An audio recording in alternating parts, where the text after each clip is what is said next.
Welcome everyone to our podcast. Today, we're sitting with partners in school nutrition, diving into actionable inspiration to provide you not only ideas, but strategies for success.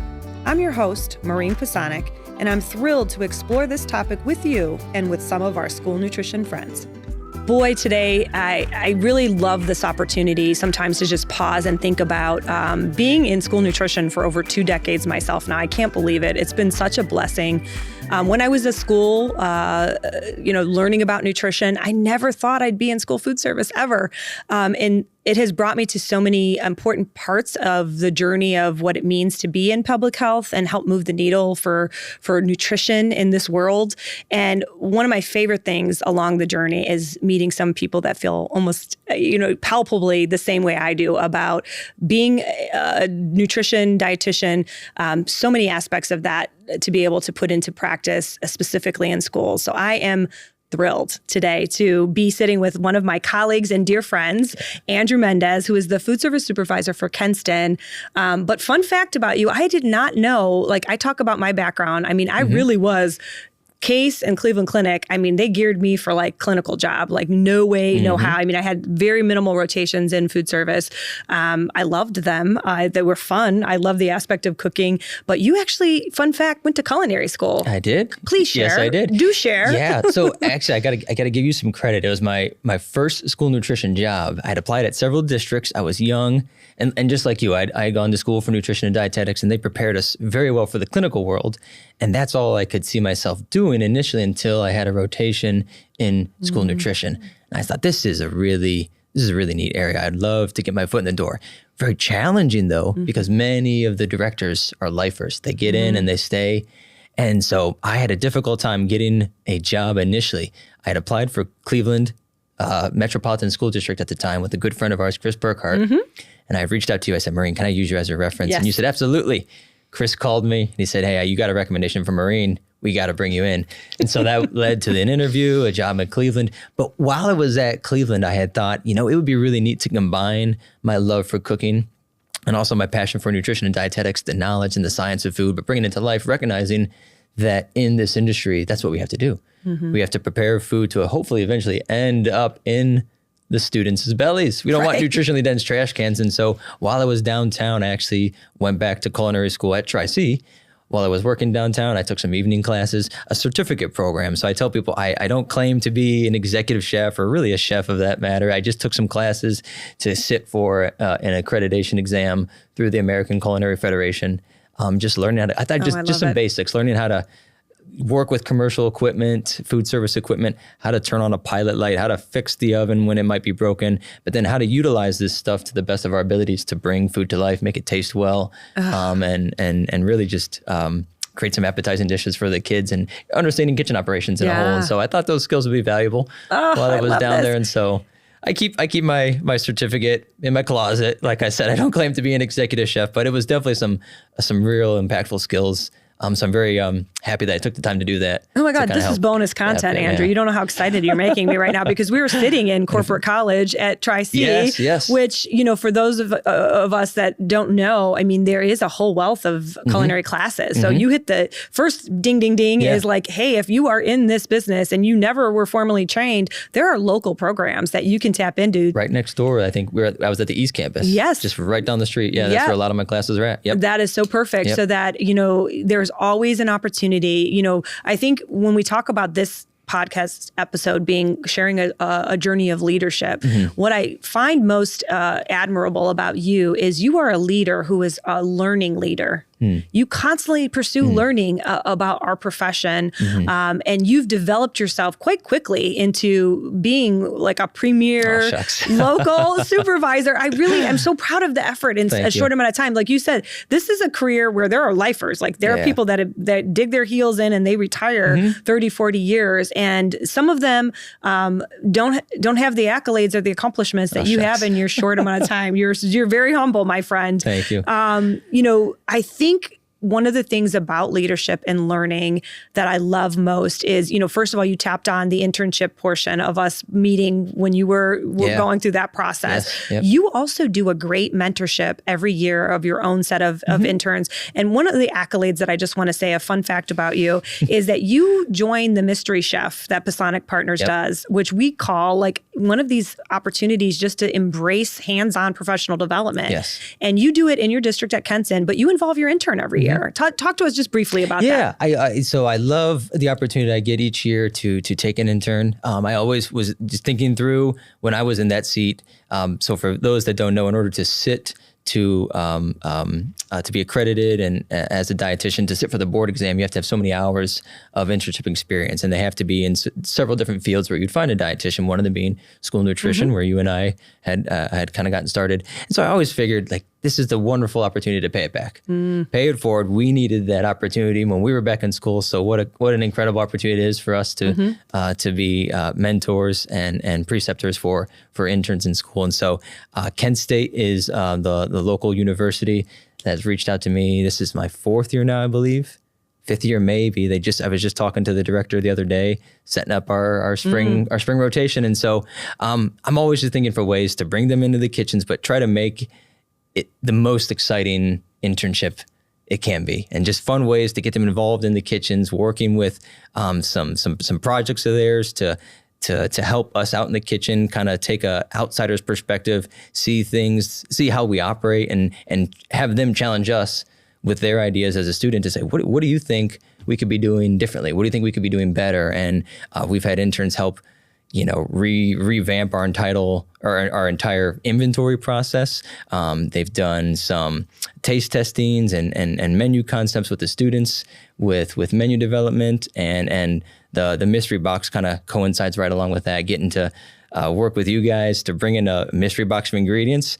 We review the regulations with the students and then kind of open the box up and say, all right, let's have at it. Let's put our creative hats on and see what we can come up with, and really try to give them the opportunity to run with it themselves and create a menu concept for the students. So I love it. So already in this short amount of time, leadership is for you learning. So you put yourself through more learning opportunities. Leadership for you is mentorship. Yeah. You don't keep all that knowledge to yourself. You like to pour it into interns. Absolutely. On an annual basis, as a food service leader, I remember when I sat as a food service director, it was really important for me to set some goals. Because, you don't know where you want to go unless you can see something at that light at the end of the tunnel. Talk to our listeners today a little bit about how you might go about as a leader in school nutrition setting some annual goals. Absolutely. I always joke with myself, like goal setting is a love-hate for me, because there's been opportunities and there's been times in the past where I've set goals and I didn't accomplish them. And I got angry at myself. I got mad at myself. And so I looked at that in the wrong light through the light of a discouragement. I was like, you know what? If I just don't set goals, then I don't have to be discouraged anymore. There's nothing to me. And so I've learned, though, that's not the best answer either. So I've tried now to really just kind of revamp the way I set my goals. And a lot of what I draw from is from a book I read called The One Thing by Gary Keller. And the premise of his book, I'll abbreviate it, but the premise of his book is he talks about goal setting in its essence and kind of working backwards.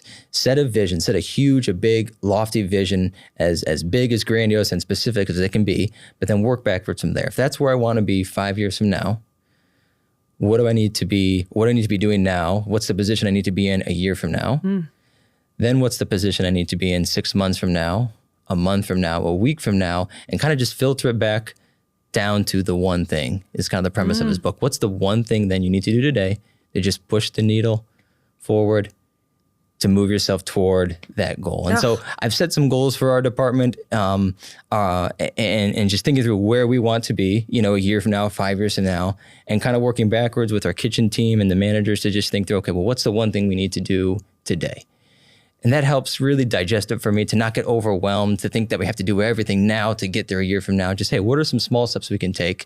And if we're consistent about it, that's what's going to be the key. If we can be, we'll get much farther if we're consistently reliable than occasionally extraordinary. And And so just learning to take the small steps in just the everyday actions. Don't sweat the small stuff. It's also what's important, right? It's just like kind of like brushing your teeth. Well, it's like what makes a healthy mouth? It's not brushing your teeth 2 times a year for 30 minutes. It's brushing your teeth every single day for 2 minutes a day and being consistent about it.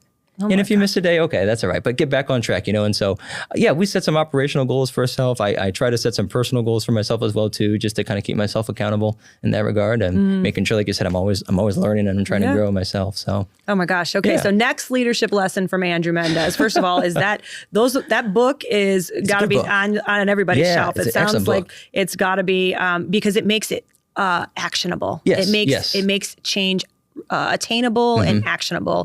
I call it habit stacking or micro habits. You think about your own personal wellness as a person. You're not going to lose 50 pounds in a week, but if you want to lose 50 pounds, you have to set a strategy of what's realistic and think about every day what you can do to get there. And it keeps you focused too. What I love about that book is his focus on the one thing. I think Winston Churchill, if I'm remembering correctly, has a quote saying, "You'll never reach your destination if you stop and throw a rock at every dog that barks." Where it's just like, if you could just focus on the one thing, it kind of helps cloud out all that noise, because there's so many distractions in just in our industry as school nutrition operators. There's so many things pulling us in so many different directions. And it can be it's very easy to just, push off that goal to the side or push those things off that we need to do today off to the side. We're just, hey, kind of do what's urgent. Yes, you need to pay attention to what's urgent, but at the end of the day, don't get too caught up in all the busyness of the operations, and kind of can get back to that one thing. What's the one thing you need to focus on today?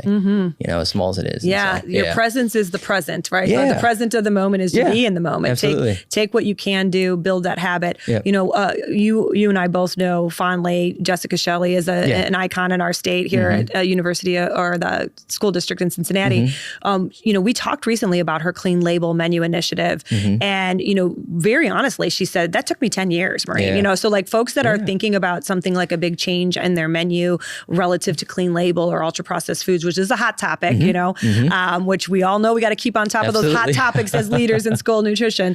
But they say Rome wasn't built in a day, and it certainly wasn't. And some of the folks that have gone before us in that effort, really leaders are those mentors and models. And so one of the things about leadership that I see you do is embrace that opportunity to work within the School Nutrition Association locally at our state, and dare I say, as a very young and very fun presenter at the National SNA Conference. So tell me, what was that like, my friend? I'm sure you were you are a humble warrior of this profession, but that's a big deal. Thank you very much. Yeah, I had the opportunity to present at our School Nutrition Association conference, but on the national level this past year. It was in San Antonio, Texas. So the first time I got to visit Texas, great time. But it really just kind of fell into my lap. I had a lot of people in our close circle of influence at the state level and local level really nudging me to just give it a shot. I've done some public speaking events and helped out at some conferences before. Apparently what I had to say and how I said it really, really struck a chord with people in a positive way. And so I had a lot of encouragement from people just nudging me, say, hey, just go and apply. Because the national chapter, they open it up for proposals all across the country. And so I submitted a few. Apparently they liked I submitted, I think 5, and they picked 2 of the 5 that I submitted. They said, hey, this sounds like it would be a topic that some people in our industry could benefit from hearing. And so, and so I got to speak on, one was just the first topic was kind of an abbreviated version of my story as a leader from where I started early on, running in a school district with forced personality. And I just felt that, I had this sense of imposter syndrome. No one knew what I was going through, this mindset of perceived burdenness. I didn't want to bug people with the struggles that I had. I had to have this know-it-all. I had to be the know-it-all. And realizing that I got burnt out very quickly. And in our industry, one of the biggest things that we all love, but oftentimes forget too quickly, is the sense of community we all have. We're not in competition. No. I can pick up the phone and call a friend right down the road who's at another district, and we can just share ideas together. We can encourage one another, lift each other up. And so the messaging was on that, was just the wonderful benefit of just this entire school nutrition community we all share. locally, regionally, statewide, and then a national level. And then the second one was conflict management. It's a love-hate of mine. I've learned to embrace it. But I figured out, again, early on in my career that the one of the most difficult parts of our job is the people. But one of the most joyful and best parts of our job is the people. So I figured I got to learn people real quick. I got to learn how people think, learn how people perceive the world differently than I do. And it's not that one way is right or wrong. It's just different. But how can we merge and bring those differences together and utilize conflict to our benefit to grow, learn more about the person next to us, and have a better outcome from that. So those are the two I got to speak on this past summer, and it was a good time. It was a good time. I always said it's just like the state conference, just a little bigger audience. Yeah, just a little bigger. Just in Texas, everything's bigger. In Texas, everything's bigger too as well. Yep. I love it. So that was a fun time.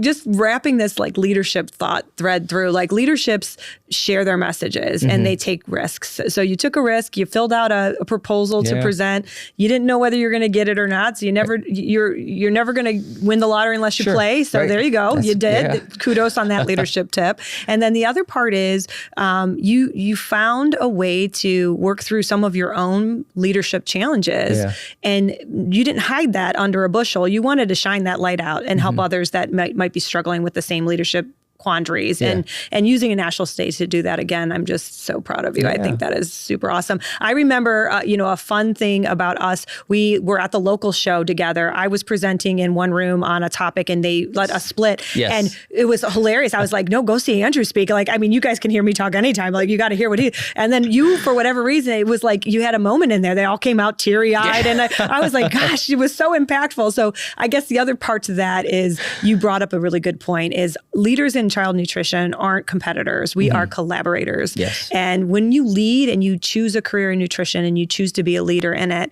that's the best place to be. You know, we're not competitive restaurants. We're not cutthroat. You're exactly right. You pick up a phone and call anybody in this industry and they're willing to lend an ear, a helping hand, and support. And I just love that you found that and you embrace it and you lead in that. You lead in that.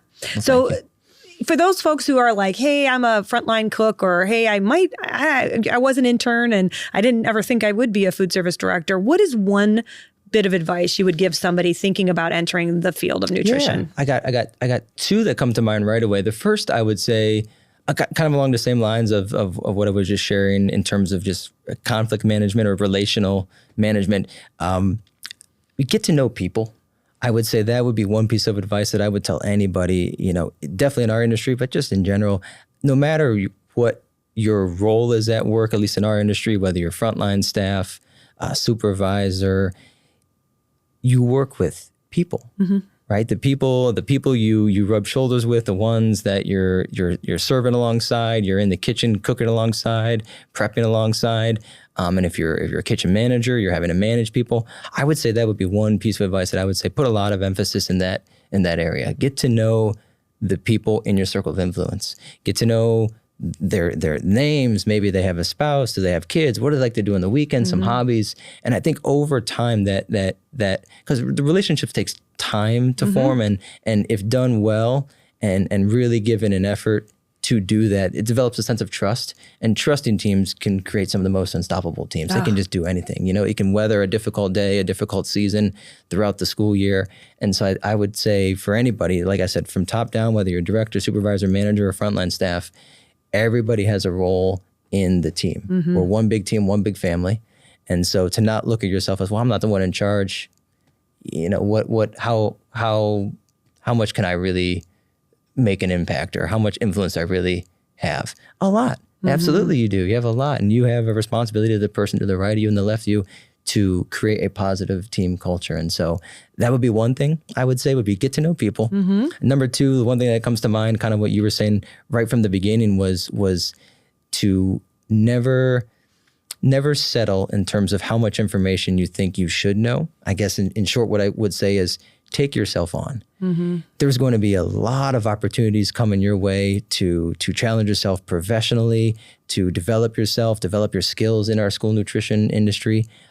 So that is going to be key. Be open to those opportunities, but then also have the ownership, have the accountability for yourself to take yourself on and challenge yourself to learn new things. If you're the smartest person in the room, you're in the wrong room. Find some people to really challenge you and grow yourself. And again, from top down as a director, supervisor, kitchen manager, or in a frontline staff. I would just say never settle, never think, you're too far gone to where you can't learn something new. And really just it could be one small thing to just make the biggest difference for your team. So amazing. This is amazing. Yeah. I could talk to you forever. And first of all, I just want to say thank you for all the sound bites. There's so many quotable quotes from you for this 15 minutes of power we have together. I always end my podcast with one funny question. When you had the chance to remember when you were a student, we always walk through the eye of the customer. What was your favorite lunch and why? When I was a student. Yes, when you were a student. You don't want to hear what I used to eat as a student. We do.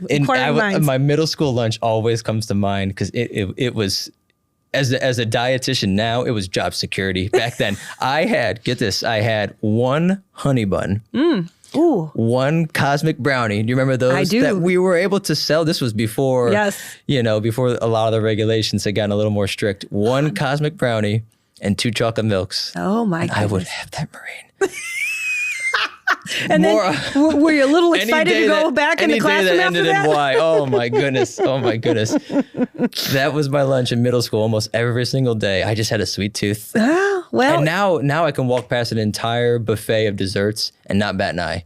Like I just must have got it all out Got it in out of middle your school. system in middle school. I don't crave desserts as much as I used to anymore.